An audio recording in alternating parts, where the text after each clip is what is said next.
Welcome back, valued YouTube watchers.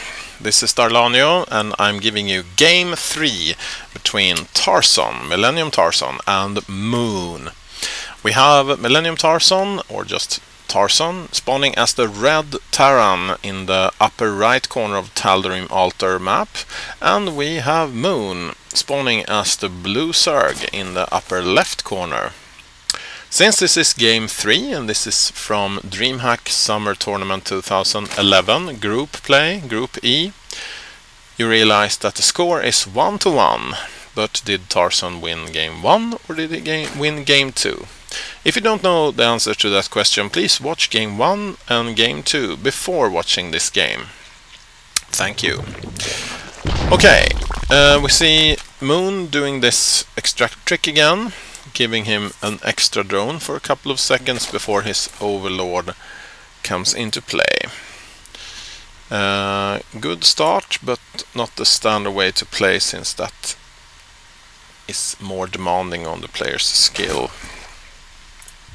Nevertheless, it's a good start for the Zerg player. Tarson is doing a normal build for the Terran. He is doing this supply depot at 10 supply and this barracks at 12 supply.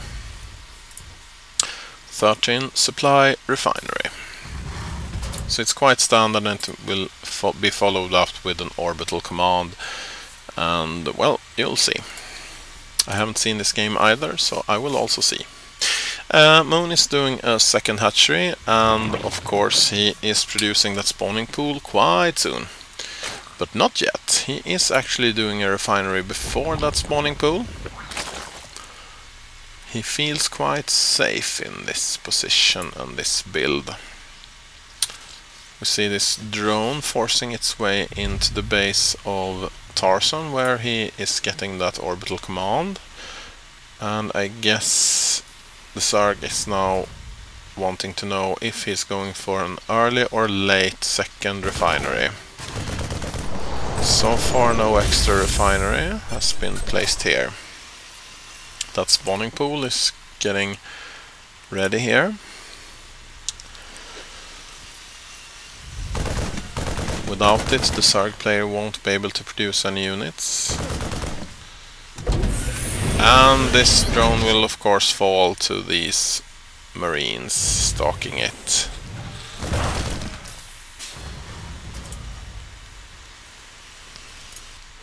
But we have a second hatchery here, and the queen is coming out of this hatchery quite soon.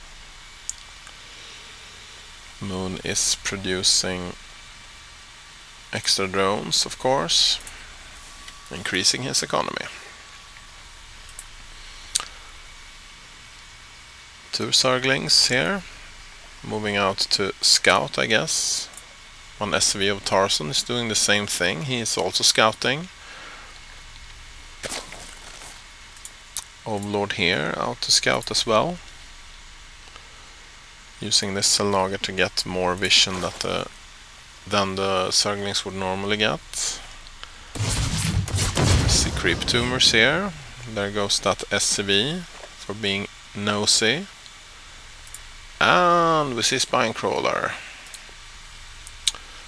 And just like in the other games, we have a reactor on the barracks, and then the factory is moved into place to produce extra Hellions. So far they have not gotten that pre-igniter flame. Those blue flames are so devastating, chasing those poor Zerglings. Here the research for stim is getting on its way. And we now see that he's getting an extra barracks while moving this factory into a new location, where he probably will be getting that tech lab on this one, right? So far no tech lab. Something is probably happening somewhere. These Hellions are getting attacked by speedlings. And so far they are able to hold that off. Still no tech lab on that factory. I thought that was almost mandatory. One wants to have some siege tanks, right? These speedlings spotting those marines under the trees. Reactor and barracks here as well. There comes a reactor, okay. So he's not taking up the factory to get those pre-igniter flames. He's just using Hellions for fun right now. Chasing away those poor speedlings. And now he's moving his Hellions into the natural of Moon.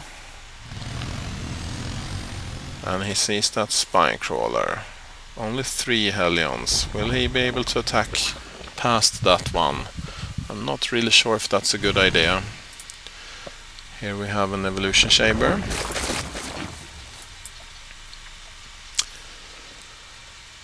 Blocking the path. And speedlings coming in to attack these Hellions, and they are doing a lot of damage, even though the Hellions try to kite away from them, not attacking at all while they are moving. There are no Diamondbacks, these are just Hellions, and they are getting killed by these speedlings. Speedlings are actually able to catch up on these and kill them off. And as we know, speedlings are no match for a lot of marines. Yes, at least when they are upgraded about the same. We see melee attacks being researched, which probably means that Moon will stay on with the speedlings for some time. One Viking up in the air. Tarson is going observer hunting.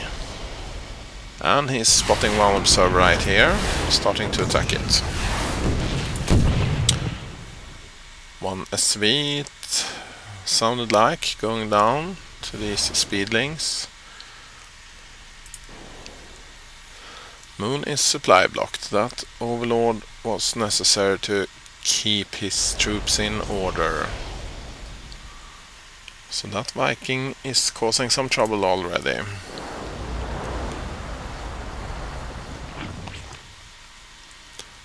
Let's see if that queen can take control of the situation. Getting that Viking down to orange at least. That Viking scouting this 3rd base. There's a 4th base also coming up here. And it will be able to scout that as well. But before doing that, it's able to shoot down this overlord. Overlords are so easy to kill with Vikings. As you can see, you need only a few shots, maybe 5 or 10, before taking them down, and they are not able to shoot back at you. So it's 3 kills. The creep is spreading on this map. Moon is doing a great job, and Moon is in the lead with 109 to 94, 110 to 101. So even though he was supply blocked, he's able to get, a lot of Mutalisks swarming out here. Is the Terran defense ready for that? No, but he is getting his turret up, his first turret. I'm guessing that's the first out of many turrets soon to be built. But the Mutalisks are still swarming about. Okay, there is a marine group dropped here. I guess Moon is aware of this medevac and he wants to take it down while the marines are inside. Not wanting to risk his Mutalisk at this stage of the game. And he's able to take out that drop group. But there's another one here. And the Viking is here, still scouting around. Lots of speedlings on the map, chasing around. And as we can see, those Mutalisks are able to seek out even this dropship and kills off the marines and medevac quite easily. Units lost tab. shows us that they're about equal in resources lost so far. Income shows that the Zerg is ahead, of course, with this many bases. Even though the Terran is going to expand here, he thinks at least. This Zergling being burrowed, of course, stops that quite easily. He needs to scan to get that one killed. And the Zerglings and Mutalisks are swarming around.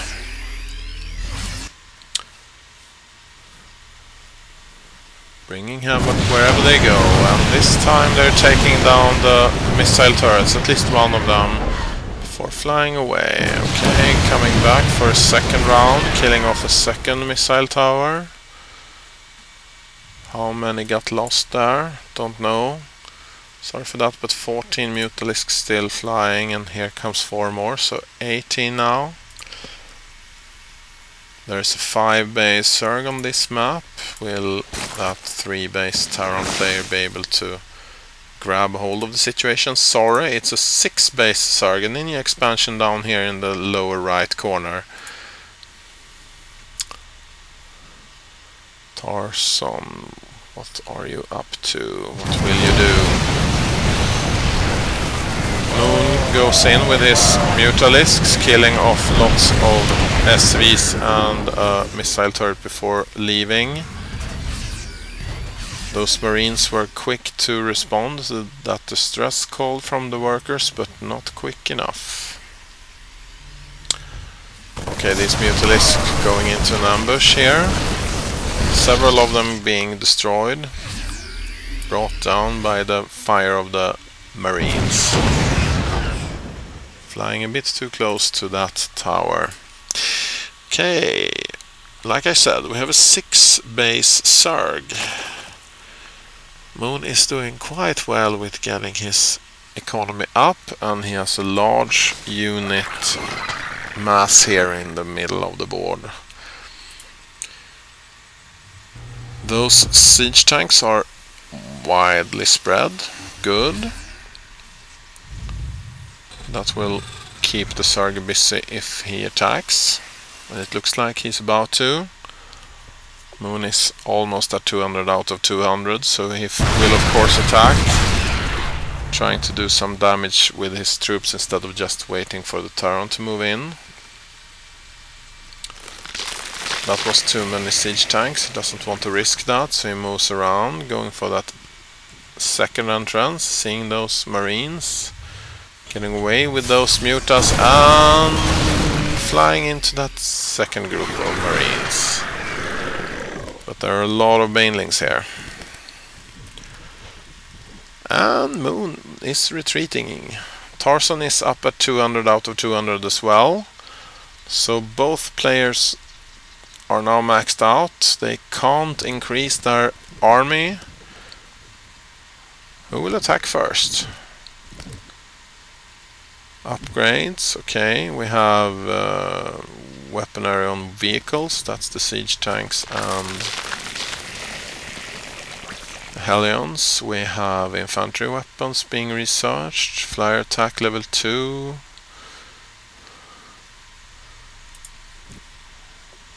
And a small skirmish here. 2 Tors. That's a good unit versus Mutalisks. We know that from the challenges, don't we? And Tarson is careful, scanning everywhere he goes to be able to see any burrowed Banelings. Don't want any landmines blowing up in our face. But this Zerg army is moving around and attacking from... No, he's not attacking from the south. He's waiting, moving back again.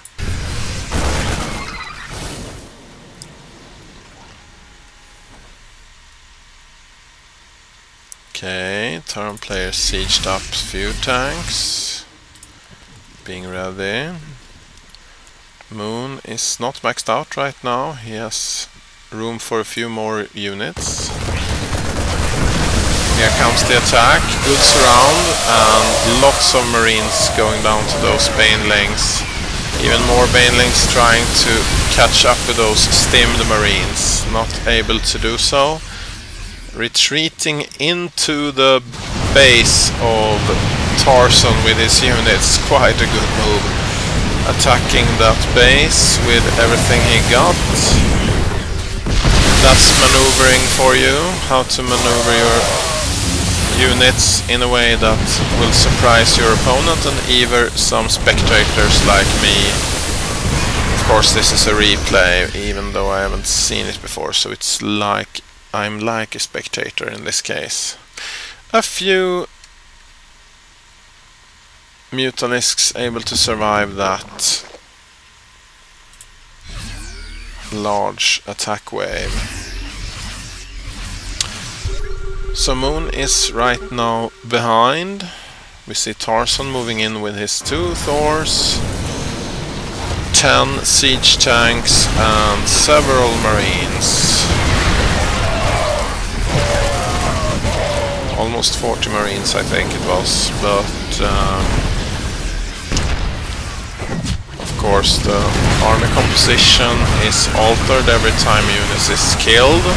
Right now 2 Thors are going down, at least one of them got killed. We also see several observers being killed here. Medevac's trying to heal up those marines, but it's hard to keep up when the Zerg keeps the pressure on. And siege tanks going down here. Moon is at 197, Tarson is at 130. I was about to say 32, but it fell down because another medevac got killed. He's down to 121 now. And Zerg is moving into the Terran base. No, he's retreating. Waiting. Ooh, he's waiting for those Brood Lords. Those need a high spire and are quite effective against ground troops. It's the best unit that Zerg has, even though it's quite helpless against Vikings. Those broodlings can kill so many buildings before the Vikings take them out. So it's actually a good thing to do this, sacrifice them while attacking. That that orbital command was not taken down, but meanwhile this expansion instead was getting destroyed. All those workers got lost. So we have Tarson down at 111, compared to Moon, who is at 170 right now. 112 versus 169, so it's definitely a lead for Moon. He is able to run in with those speedlings just to check what's there, and then follow up with a lot of banelings, and those siege tanks have not a chance. How about those marines? Banelings are definitely a good counter versus marines, and we see only 3 alive marines there. 2 Mutalisks killing off that barracks with reactor, and here it's not many units alive either. 61 to 139, and Moon has no problem replenishing his army, even though this base has been killed off by a dropship group. Vikings trying to control the situation, but there's not much air units here, mostly speedlings running around killing everything on the ground. So after that attack we can summarize that Tarson has 4 bases, very few SCVs. He has 10 SCVs, not very good financially speaking, and the Zerg player keeps the pressure on with 42 speedlings, 16 Mutalisks, 1 Corruptor. And with his 66 drones he's able to harvest minerals like crazy, while the Terran player is not able to harvest much at all with his 12 SCVs. This is devastating. It's good that the Terran has his emules, otherwise this would be GG right now. And frankly speaking, this third game will probably go to Moon. He's still in the lead and he is able to replenish his army quite fast, even though this group of Marines are killing off yet another base for him here. They won't be able to survive that much longer. And every unit that Tarson loses at this point is a unit that won't be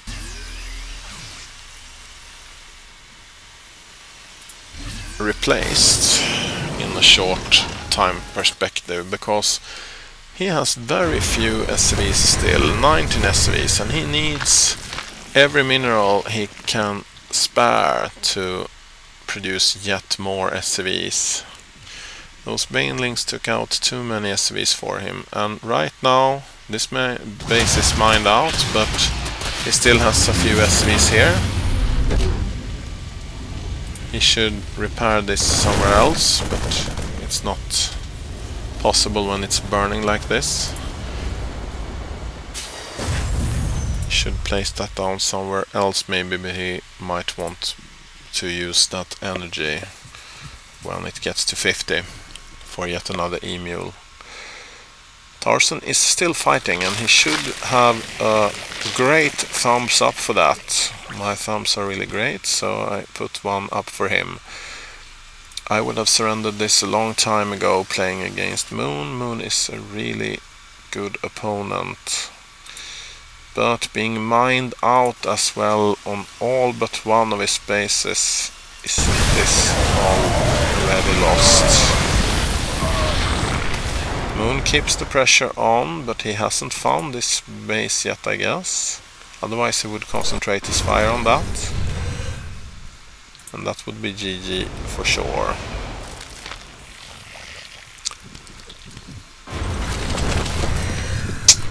Broodlord Cocoon. Some more Broodlords coming in. More SCVs are being transferred to this base, where he is also building a turret now to defend. The planetary fortress is a good defense as well. Infestors moving in here, closer to the planetary fortress. They're being spotted and shot at. One being fried. And these few infested Terrans shooting some at the SCVs, all in the red now. Of course the infestors got taken out by that planetary fortress. Okay, this dropship still alive, or is it a new one? I don't know. It is able to drop a few Marines, killing some of those speedlings. Will they be able to save them as well? No, he was not able to save them, so this medevac is now just a scout ship. That will soon be shot down by this queen, I think. No, it's able to fly right on over the top of that base. Broodlings, just a few Mutalisks, lots of banelings, lots of speedlings now moving into the only base where Tarson is able to harvest minerals. Moon is in a commanding lead, and now when he is going for this offense, this aggression will probably cause Tarson to give up the game. Let's see.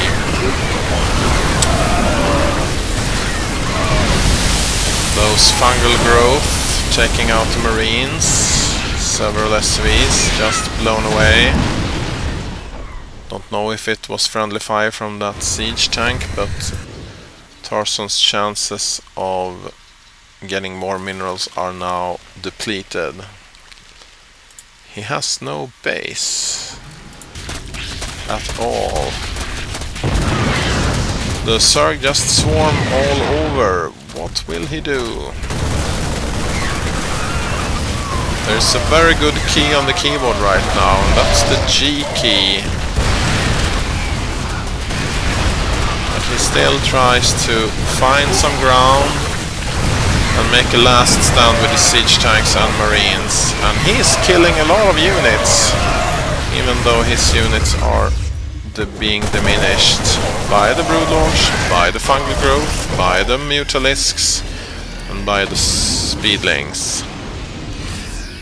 He's able to fight that off. Only a few marines left now, and those are surrounded by yet another group of speedlings. And even though they have support from the medivacs, they are being killed. The siege tanks are the siege tank, I should say, it was only one being taken out, and here comes yet another group of speedlings into the base of Tarson, killing off his production buildings.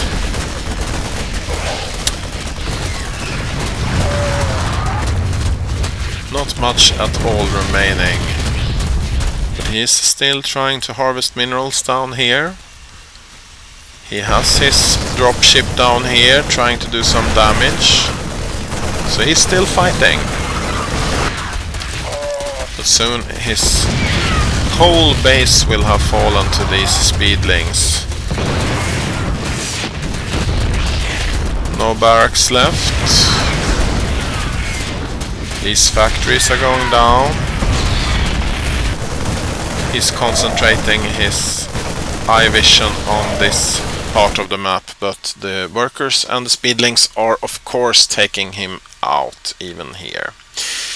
Tarson says GG finally and leaves the game, and I must say thumbs up to Tarson. He is doing a great job defending, but I think it was clear maybe 10 minutes ago that Moon had a commanding lead and that he would not be able to get back from that position. Thanks for watching. This was game 3, and as you can see, Moon won this 3-game match with 2-1. So we will go to the final games from Group E of the Dreamhack Summer Tournament 2011, and after that we will start watching the games from the Cup which followed, and that will bring us to the final game between 2 players, and I won't say which 2 these were just yet. Thanks for watching, bye!